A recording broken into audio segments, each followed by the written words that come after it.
Hey everybody, Regina Andler here, and it is time for Coffee with Regina. And I have my guest, Lisa Manyon, with me, and I think it's bright and early for her where you are. You're on the West Coast, is that correct? Yeah, it's 7 a.m. here. I'm usually awake, but I'm not usually playing nice with people, but I'm happy to be here. That's what the coffee's all about, right? I'm doing a matcha latte, but yes, absolutely. Very nice. A little bit about Lisa. Lisa's a business marketing architect and the president of Right On Creative. She is a person who she serves mission-driven entrepreneurs. Isn't that awesome, right? And she pioneered a values-based challenge solution invitation. Is that right? Yes. Challenge solution invitation communication framework to create marketing messages with integrity by focusing on passion points. And her marketing strategies are known to create $1 million results. How cool is that? And one more thing, she's also a #1 international best-selling author of Spiritual Sugar, The Divine Ingredients to Heal Yourself with Love. And we're going to be interested in hearing how all this ties together. So welcome, Lisa. Thanks so much, Regina. It's great to be here with you. Yeah, so, we were chatting before we went live, and you were telling me about we were talking about entrepreneurs and the whole idea of, we have a focus, we have a passion, and some people have a single focus, a single passion, and then there's us. who have multiple focuses and multiple passions. And when we go into business, we're told pick one and run with that. And we're like, how do we do that?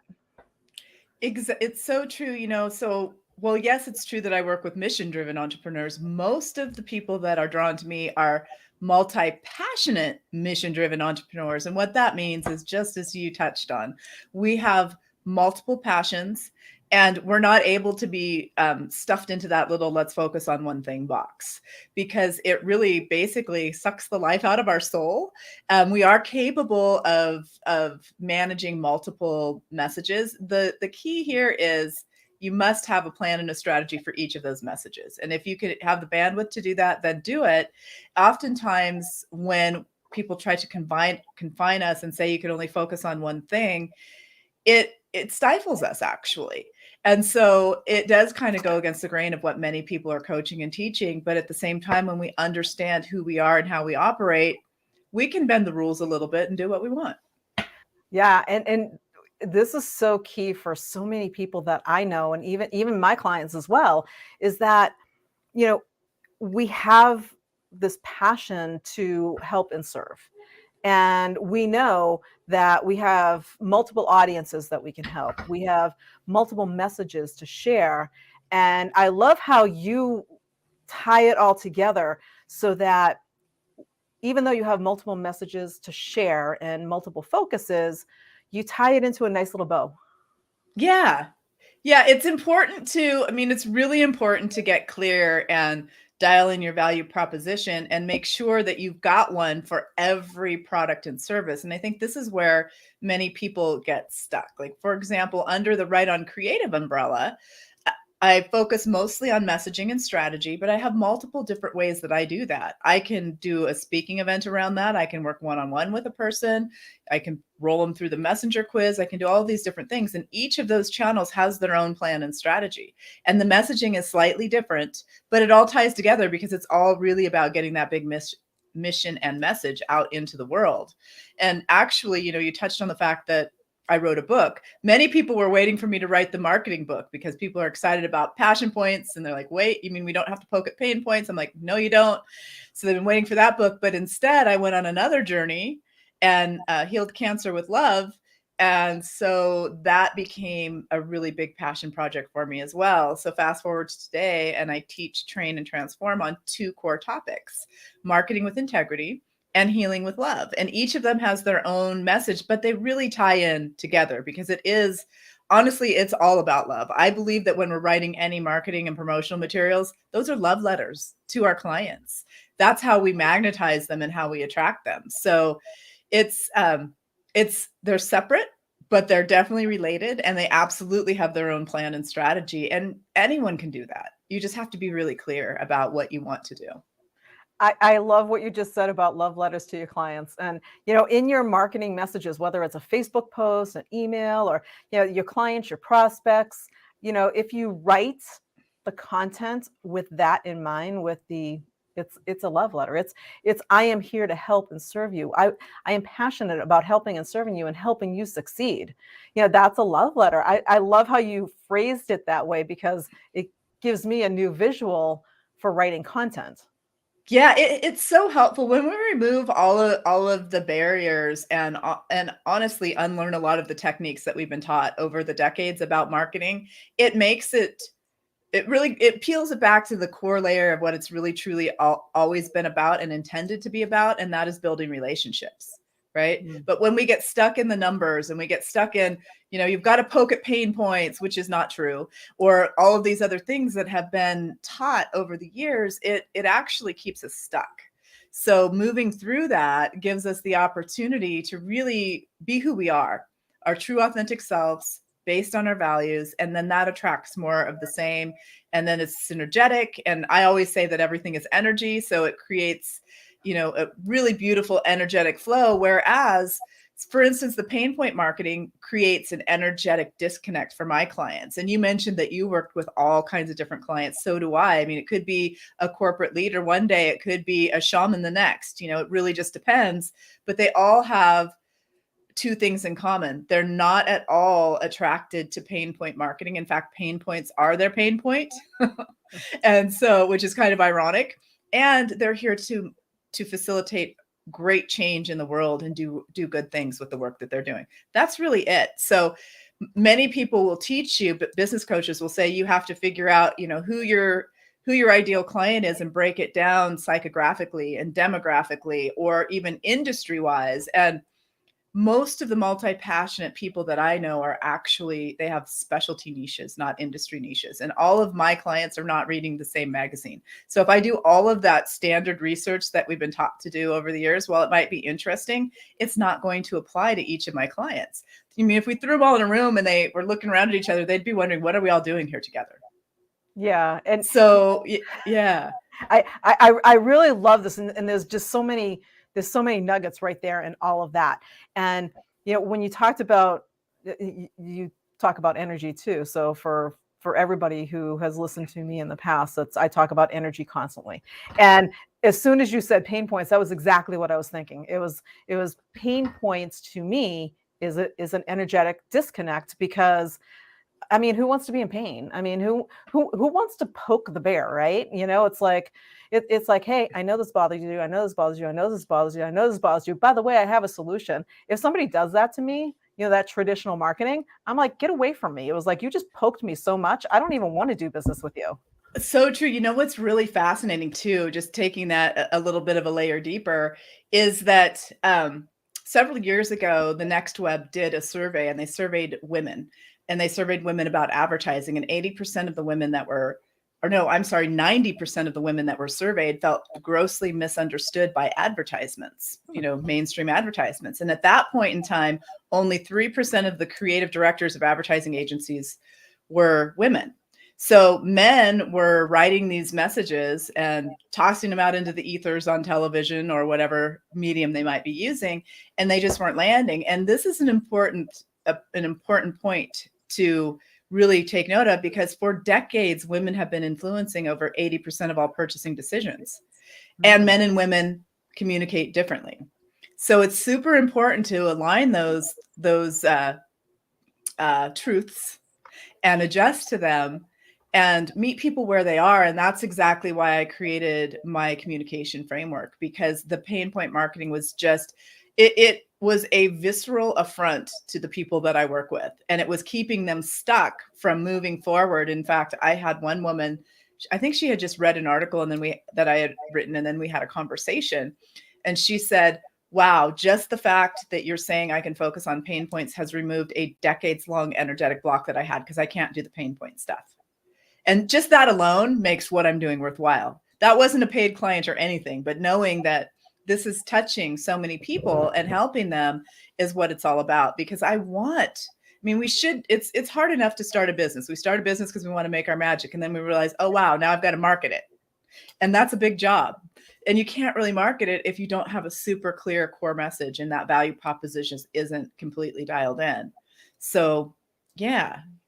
Yeah, and so when you think about that too, it's like when people talk and that traditional go after the pain points. And I mean, I help with people too, and I talk about, the whole demographics, the physiology and everything else. I very rarely use the word pain points.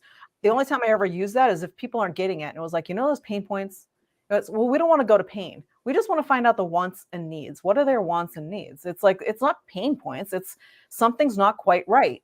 What is Right. it? And I call them passion points, greatest desires. And if they're up against a challenge, I just call it a challenge. Let's just kind of soften that language, because words have energy. We know that we can speak things into existence. We can create things with our words. So let's be intentional about that.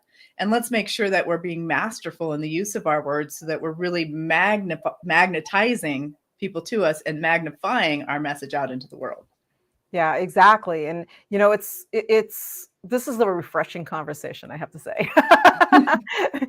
Because it's like I hear and I see, there are so many coaches and consultants out there. I mean, Oh, yes. they're all over the place.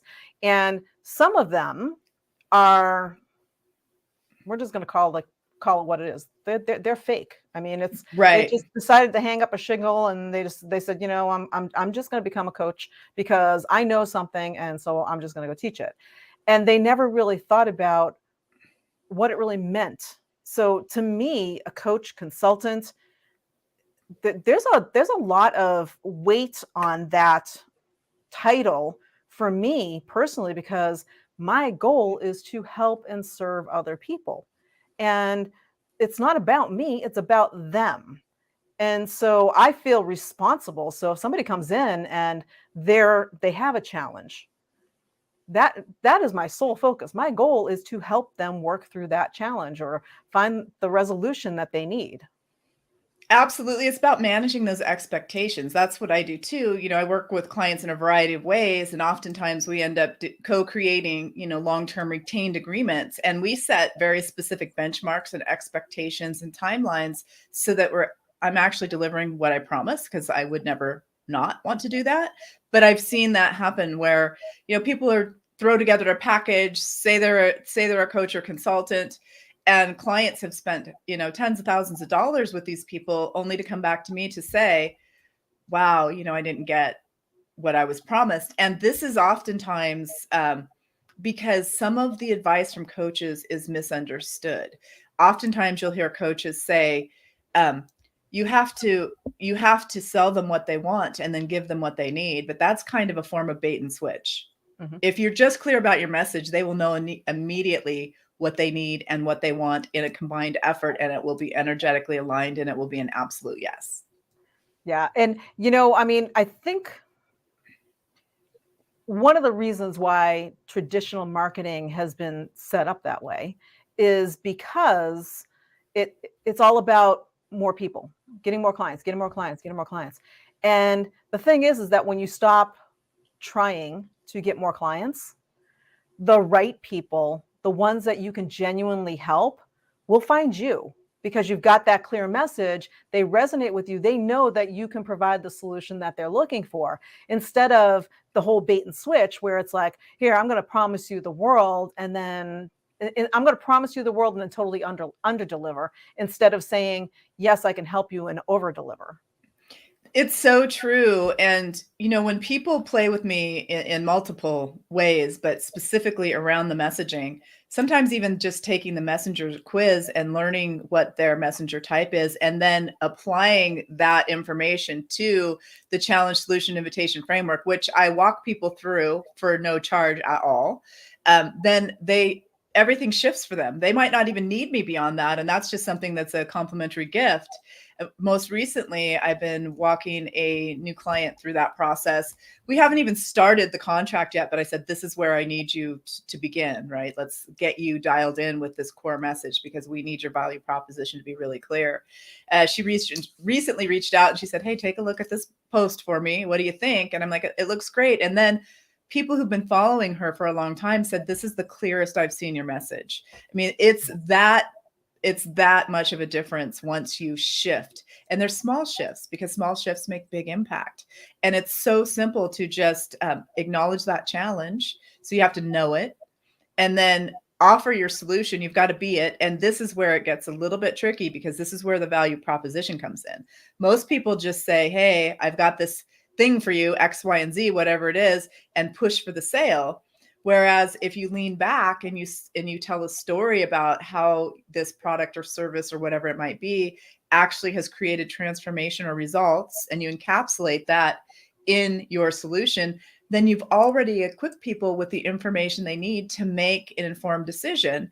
And you can roll right into the invitation, which can be a simple, hey, would you like to move forward? It doesn't have to be buy now and all of this hardcore pushy sales stuff. So it really does allow people to embrace their message with grace and ease, and then start having the conversations, the sales and marketing conversations that often make people feel stuck because they don't like the tactics and techniques they've been taught in the past. And what it really boils down to is taking communication back to the basics and back to the root meaning of it all. And it is to build relationships. So your marketing should be doing that. It shouldn't be turning people off. What happens, this is kind of fascinating. I know I get on a tangent, but what I learned over the years while, elevating the teachings that I've been teaching for decades is that when you use pain points, they can work. I'm not going to say they can't, but it's an emotional manipulation. So immediately what happens is there's a buyer's remorse, increased return rates, increased chargebacks, and it's not actually creating long-term sustainability in your business. Yeah, and the question is, isn't that what we want? I mean, our goal is to help as many people as we can. So why take I talk about that all the time with my clients as well, because they're like, well, I want to make the sale. I want to make the sale. I want to make the sale. And I was like, do you want to, yeah, that's great. Do you want to make a sale only to have them say, oh, this wasn't right for me, I want my money back or whatever, or not do anything or whatever? Is that what you want? Do you want to make the sale, or do you actually want to affect change for the person who's coming in? Yeah, such a great question, because that rolls me into kind of two core things around that. One, the money story, because when people are just pushing for the sale, they've got some fear around money and there's some desperate energy, which also affects things. And that's a challenge. So be mindful of that energy. We don't want to be pushy. And then the other thing is that people are people, not numbers. When you start treating people like numbers, then again, that energy falls flat. You're not building those relationships. You're not building trust, and they're not going to come back. So it's really important. I mean, treat people like people and be really aligned with your message, because we're all here with a very special gift to get out into the world. And we can do that on our own terms. I think what happens is we give our power away to I'm going to do air quotes, the gurus, right?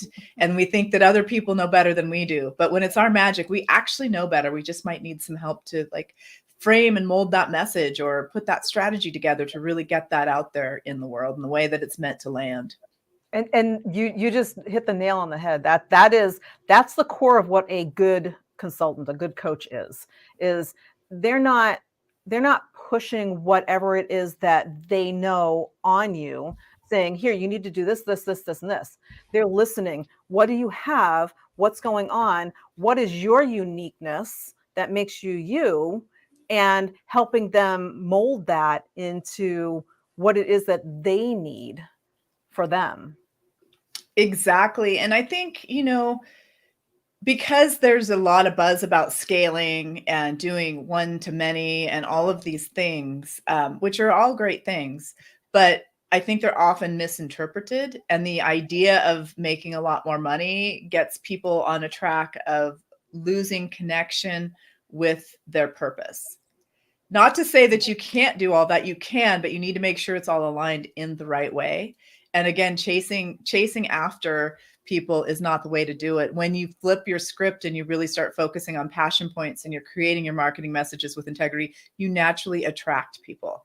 All I have to say half of the time is that I help people focus on marketing with integrity, and we amplify passion points, and people get really excited. And you touched on something about how people will, the pain versus passion thing. And have been studies done that show more people will move away from pain than they will towards passion, right? So about 20% supposedly will move towards passion, and about 80% will move away from the pain. And I had someone become very critical of what I was teaching around passion points and say, well, that's only 20% of the population is even going to be interested. I said, fantastic. How many people are on the planet? I only want to play with the aligned people. Go ahead and take your pain point people. I'll take my passion point people, and we'll live happy and joyful lives, creating aligned businesses that actually work for us and for our clients. And then you let me know down the road how the pain point's working out for you. Exactly. And, I mean, that's the other thing is that, I mean, how many people are on this planet?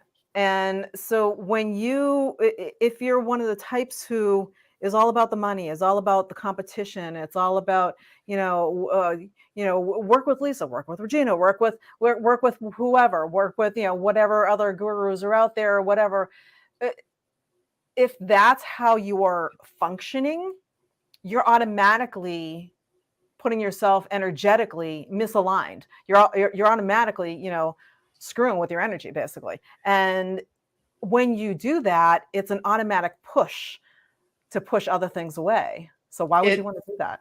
It's so true. And it can actually repel. And it's so funny because we've been brainwashed for so long, because for a very long time, the only thing that was being taught was a pain point approach, for it to just be kind of second nature. Not me, because I've reprogrammed myself and unlearned a lot of the techniques that were not serving, but you'll see many many coaches asking their clients in the initial intake, well, what's your pain point? As if it's like standard conversation. And quite frankly, right there, that's setting up an energetic disconnect. When someone enters a conversation with me and starts on that, I'm like, I'm out. I actually have spam messages coming to me saying, what's your biggest pain point? We'd like to help you. I'm like, clearly you did no research on me.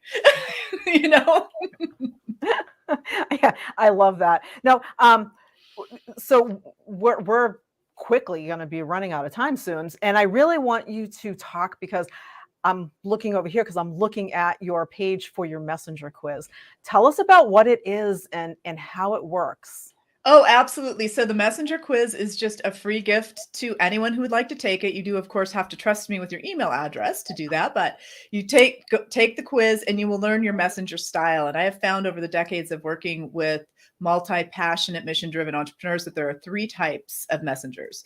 There's the launcher, the leader, and the legacy creator. All of them have some similarities, and some of those traits will carry over from style to style. But what happens when you take the quiz is identifies your core messenger style, and then delivers a messaging exercise so that you can learn how to apply the challenge, solution, and invitation framework to your marketing messages. And it's all 100% free, no strings attached. Of course, if you want additional help from me, there's always that opportunity, but there's no pressure. And so I'm loving how this is transforming the way that people are creating their messages, and the way that they're really looking at their business and committing to doing it on their own terms, and then really attracting the clients that they're meant to attract. So it's pretty exciting, and people are getting a lot from it. In fact, people are saying you should probably be charging for this. And I'm like, I'm not going to do that, because really, honestly, again, even with me supposedly being attracted to only 20% of the population out there, I can't serve all of that 20%. So if you just take the quiz and that's all you need, I'm happy. I'm happy that it helped. So that's where I'm coming from with all of that. Yeah, it's funny because the underlying discussion here is we're talking about reverse marketing. It's like everybody talks about, that traditional marketing, whereas reverse marketing is you provide value. So you provide value to your audience, and when you do that, they automatically decide whether or not they resonate with you. And when they do resonate with you, then they'll say, yeah, so what else do you got? How do you work? What do you do? What is your program? Because they know that none of us are stupid, right? I mean, we know that if we're talking to somebody, if we're taking a free assessment or looking at somebody's lead magnet or something like that, we know there's a call to action at the end. We know that that person has something that they actually charge for because we all do it Right. for a living. This is no secret to anybody. The thing is that getting that person that resonates with you, as soon as that person resonates with you, they're like, okay, where do I sign up? It's so true, but you know what's fascinating about the invitation piece or the call to action piece? Often people miss that. I see it all the time. And that this is why I want people to be very clear about their message. And I talk about this in the form of websites. I do something called a Manyon marketing web makeover as well. And when I'm reviewing the site and I look at them, often where I see the biggest disconnect there is on the about page. I'll be reading about a company or a person and I'm like, this is so fascinating. Yes, I want to play with this person. And then it just ends. There's no invitation to do anything. And the thing that you need to know, not you, but anyone listening needs to know is that you have to extend that invitation. That's why I say you have to do it. If you don't, you're actually doing a disservice. And especially online, if I get to the end of a page and there's nothing that I can do and no options, you're going to lose me. I'm going to go back down the online rabbit hole and look for something else. So it's really up to us to create a very beautiful breadcrumb trail to lead our ideal clients, our prime prospects to that next step to do business if they choose to. And it's a choice point, right? But if you don't give them that choice, they're never going to make it. I love what you just said. Leave a beautiful red crumb trail. I love that. We're putting that one up on the screen. I have to that's it. I mean, that is marketing. That is reverse marketing 101, right? It's like that's what we're doing. Provide the value, leave that beautiful breadcrumb trail for them. At the end of that trail, that's your call to action. Absolutely. Absolutely. And if you forget to do it, guess what? Nothing's going to happen. Yeah, I'm one of the things I work with a lot is psychology, and I'm certified in positive psychology and some other stuff. And so when you think about it from a psychological standpoint, we need to be told what to do. It's Absolutely. yeah, you can't just assume that somebody reads your about and they go, oh well, geez, Lisa, I read your about. It didn't have a call to action there. However, what do you do? Tell me some more. Where can I go? They don't do that. They read the about Right. and they're gone unless you tell them what to do. It's up to us to serve solutions in a really easy package. So it's an absolute yes, period. And if you're not doing that, and if you can't articulately share your message quickly and succinctly so people understand what they're going to get, then you're not going to get the traction that you could. I mean, it's not to say you wouldn't get any business, but I'm just saying if you really want it to flow, get that energetic alignment rolling, tap into your values, figure out what your messenger style is, just try applying the challenge solution invitation framework to your messages. I know one lady just read the article that I originally wrote about that when I named the framework, and she applied it in her live events and got more results in those 2 live events than she had working with a coach for a whole year. And that again, that she didn't even hire me, and I'm happy. I'm like, great, I'm glad you got those results. Well, eventually that's not true. Later down the road she did, but at that point she just was like, wow, this actually works. I'm like, yeah, because we're actually treating humans like humans and interacting. Amazing what happens when you treat humans like humans, huh? Right, I know, crazy. So I know throughout your journey and all your passion, and we mentioned it a little bit earlier, you wrote a book and it has nothing to do with your marketing stuff. However, it does kind of sort of tie in. It does. It was sort of a pattern interrupt. People were expecting the Marketing with Integrity book. However, I am a cancer thriver. So I went through a healing with love journey where I had to just course correct and reset everything. So, spiritual sugar, the divine ingredients to heal yourself with love, is my love letter to humanity. And it truly is a guidebook to self love. And it's a reference guide to non traditional healing modalities that can complement Western medicine and beyond. There's so many things in there. It's a deep journaling exercise. It's my personal story. It's not all about cancer. It touches on cancer, but it's really my deepest desire that anyone who reads the book just starts to commit to themselves and take better care of themselves before they receive a giant wake-up call. So in the context of focusing on 2 topics, I teach, train, and transform on 2 core topics: marketing with integrity and healing with love. The marketing with integrity is all about passion points. Healing with love is clearly all about love. And so, yes, they absolutely tie together. And these are some really high vibration words and energies. And the intention behind our words and energies set the stage for everything that we do. Absolutely. And I love how they really do tie in together because, when we're talking about the marketing, we were talking about, emails, posts, their love letters to our prospects, to our clients. And you can't write love letters, whether it's, a real love letter or that value. So, a love letter value post that is really created to help somebody affect some change, right? You can't write that if you're in a place where you don't love yourself. And so Absolutely. absolutely ties in. And there's always room to give ourselves more love and to give our businesses more love. It's an ongoing process. You don't just wake up one day and say, "Oh, everything in my business is complete," or "Everything with my healing journey is complete." It's ongoing. And I always let my clients and my readers both respectively know, I'm on this journey with you. I don't know it all. I know a lot because I've been doing it all for a long time, but we're all here to support one another and to learn and grow and to hopefully just make the world a better place. I love that. That is a great way to finish up. We are out of time, and we could probably talk about each one of these for an entire session. So we touched on all three. For all of you folks who are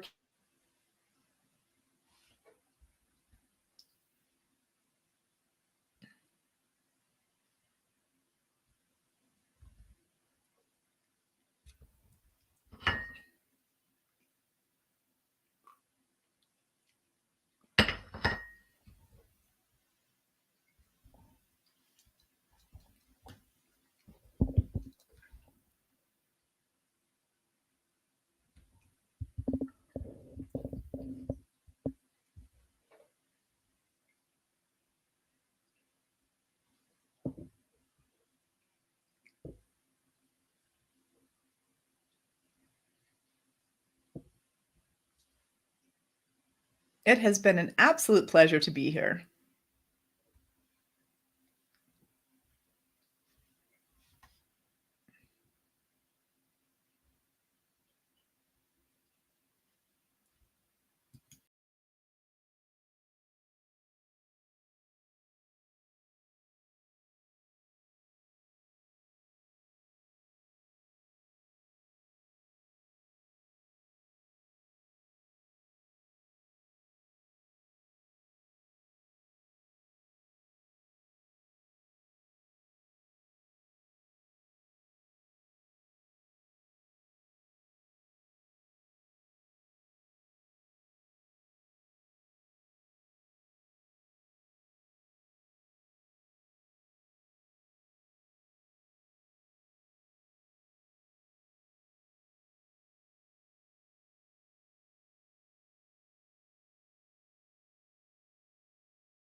okay, folks. My internet went down, and so I think we are still live on here. I wanted to wrap up. It looks like Lisa got bounced off as well. So, so I want to thank you all for being here and joining us for a cup and a chat with purpose. And we'll have to have Lisa back so we can go over some more stuff. So hopefully this still is recording. I am not sure. Hopefully everything is all set on the end of it. Well, we were just wrapping up as it is. So you all have a fabulous day, and we will see you next time on Coffee with Regina. Bye for now.